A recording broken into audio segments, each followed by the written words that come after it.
Hey there, everyone. Welcome to today's episode. So happy to have you here. I'm going to talk about 3 shifts that a client at the end of our work together that she had made.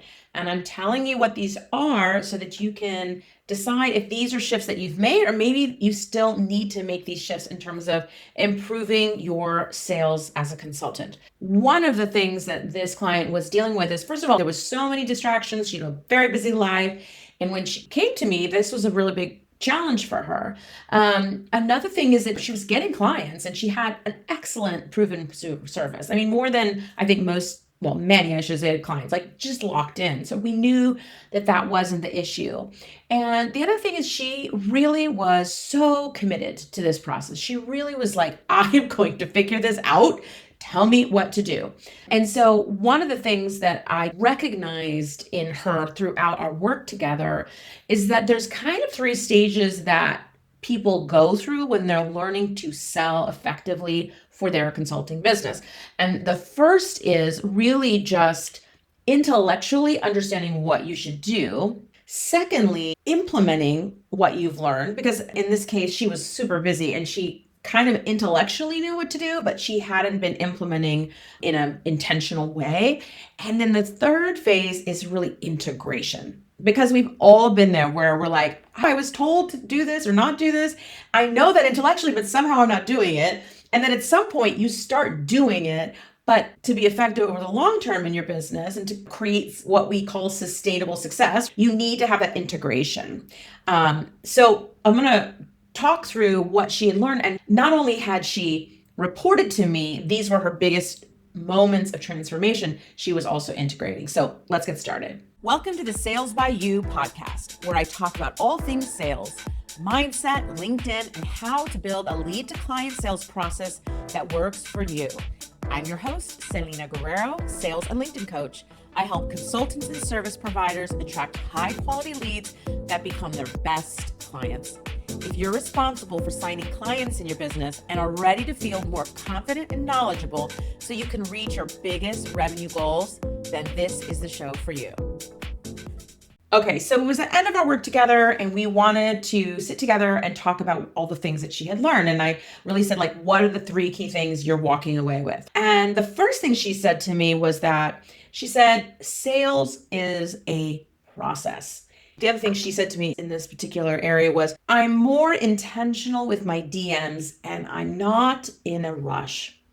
And I think this really speaks to sales as a process and understanding that we need restraint in our sales. If you get somebody on a call and you know intellectually, okay, I have to restrain, I have to ask questions, the other part of your brain might be saying, like, I really want to get this project. This looks so amazing. And oh my gosh, this would be great for my, monthly revenue.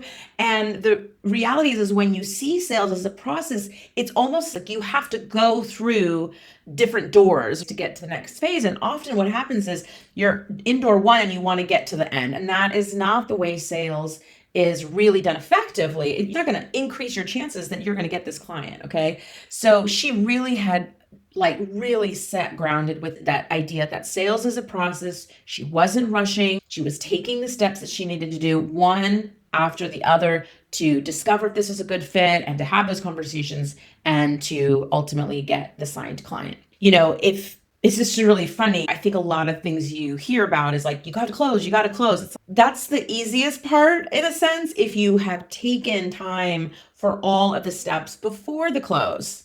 And if you're intentionally moving through those steps, your success is going to be higher. And that really truly was the case for her. Let me give you an example of what that meant for her. So before, she said when somebody would send her a DM, sometimes, like, for example, they would ask for the price and she would just give it to them. And instead, she shifted her thinking to saying, okay, there is a value to this. I want to understand what their situation is first. And I want to talk about that value in a conversation, and then we can talk about price. We are not a vending machine, right? It's not like these chips are $2.50, right? We need to show the value of our services.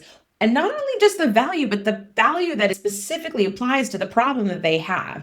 And that's where she was able to slow her roll a little bit and ask some questions about their situation in the DMs And then when asked about the price, she would say, let's get on a call to talk a little bit further. Okay. So that was just like a huge win for her. So she was qualifying more, and she was doing a little bit of, she was being a little more discerning, in fact, even about who she was going to get on a call with to make sure that it was a right fit. And honestly, good for her, because it wasn't wasting the other person's time as well if that wasn't going to be a good fit. Okay. So the second thing that she said she really learned in terms of the work that she had been doing to improve her sales was, quote, people have to be in a certain place with a specific problem. And again, I think this is the kind of thing that we kind of know sales is a process. We kind of know people have to be in a certain place with a specific problem, but it goes from that sort of top level, I understand that, to actually implementing how we communicate with our prospects in terms of those realities about needing to have a what I call right, fit, and ready client, right? So for example, this really sat with her in two different ways. So number one, when that prospect was ready, they were ready. And she could just sense that, right? Well, I shouldn't say she sensed it, she asked about it. And the people who hired her were in a certain place with a very specific problem. And I think it's easy to say, okay, this person is right fit, but are they ready? Is there enough tension? Is the timing right? Is there enough internal pressure for them to make that move and that investment right now? The second thing about that lesson, that people do have to be in a certain place and with a specific problem, is that not everybody you encounter has that description. Not everybody is in that place with that problem. They might be reaching out to you and not have both of those right fit and ready locked in. And so what is the implication of that? The implication is that if you have 10 calls, not all 10 people are going to become your client. And what you want to do when you do get prospective clients coming into your world, you have to take those intentional steps to identify if they are in that right place to work with you and if they have the specific problem that you can solve. And I think that was something that she just had really integrated. Like I said from the beginning, she was like, I want to do this. I'm ready to do this. But it just took some implementation to then get to this integration part, these foundational principles into the way that she worked. And she began to trust them. Do you know what I'm saying? It's like when you intellectually know something and then you start implementing, integration is like trusting that enough that works, and to not feel scared around having the conversations that you need to have with your prospects, not being afraid of saying, well, if I don't give her the amount right now, she won't get on a call with me. If there's built-in trust with the place that she had come to because she was integrated into her thinking and her trust around those things making sales for her in a positive way. All right. So number 3 is she said, I can see that visibility is just the entry point. I can see that visibility is just the entry point. And there are 2 things around that. Number 1 is this speaks to this idea that, oh, it's just the entry point. We got to go through about 3-4 doors before we find out where we end up. And secondly, she did feel she was not getting enough awareness around her consulting, that she was almost trying to skip that part and realizing that visibility piece was the entry point to be able to lead people through this process. When I talk about a sales process, I'm really talking about ALEC. ALEC, okay? And that is awareness, right? That means getting visibility with people, a lot of whom should be people that are new to you. We can't just be visible with the same people over and over again. Having more people know you exist, new audiences, new eyeballs. So that's A. The second is L, which is learning, right? They needed to learn more about what she did. Engaging was really like, I'm now going to get in a DM conversation with you. And then conversion is really in that call and the follow-up there.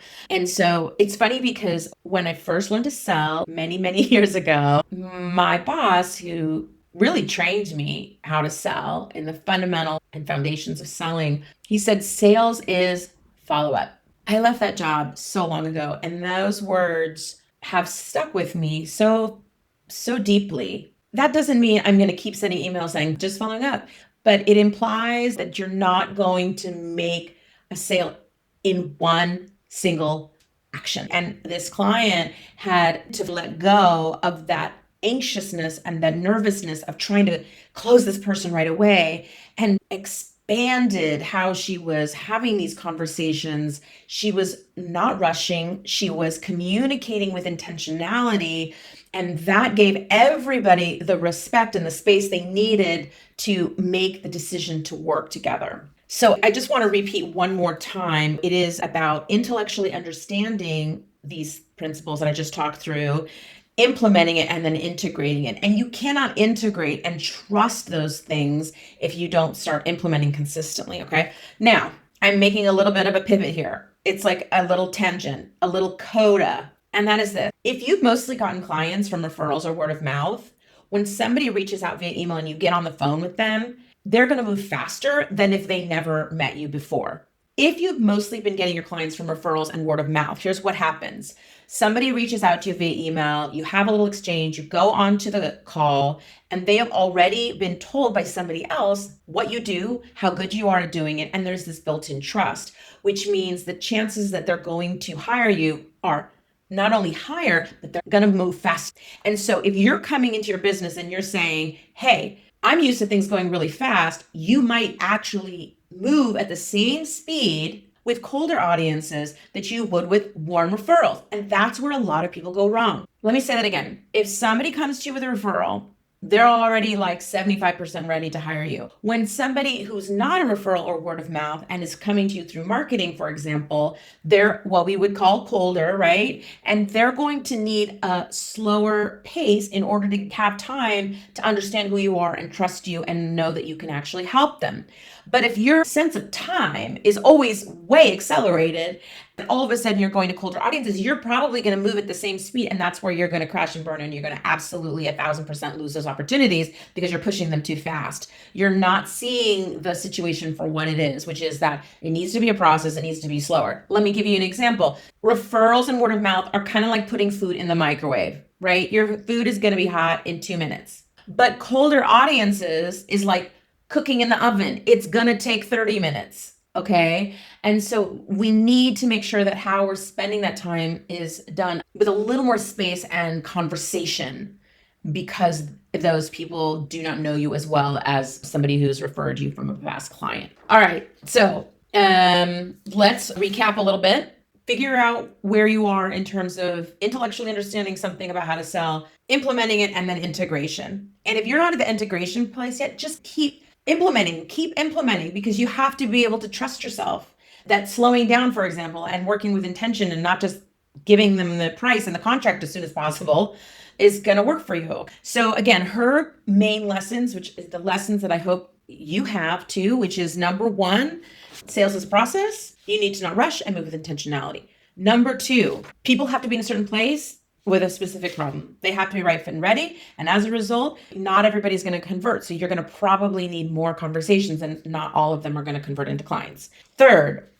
she could see that visibility was just the entry point. If you're not giving people an entry point and you're not guiding them and giving those stepping stones to hire you, you're going to run into problems. Okay. Now, if you are getting leads and you're not sure exactly what to do with them, or you're dropping them, or they're ghosting you, I can absolutely help you reassess how you're handling that and realign it to a sales operating system and integrate that into your business. So please reach out to me if you're dealing with issues of ghosting, if you're dealing with issues of leads that are falling through the cracks, you don't have enough capacity to actually deal with them. And maybe it is a capacity issue, but it's also probably a function of not knowing what to say, when to say it, having marketing assets, and moving people through, as I said, those doors to becoming a client. So please reach out to me if that's a problem you have. We can talk about that. I love to hear from listeners. You can DM me on LinkedIn, or feel free to send me an invitation to connect on LinkedIn and tell me you've listened to this podcast. I always reply. I would love to hear. And you can DM me without being connected, but I always love to get new connections on LinkedIn. All right. Have a wonderful day. Thanks for listening, and I will see you next time. Bye.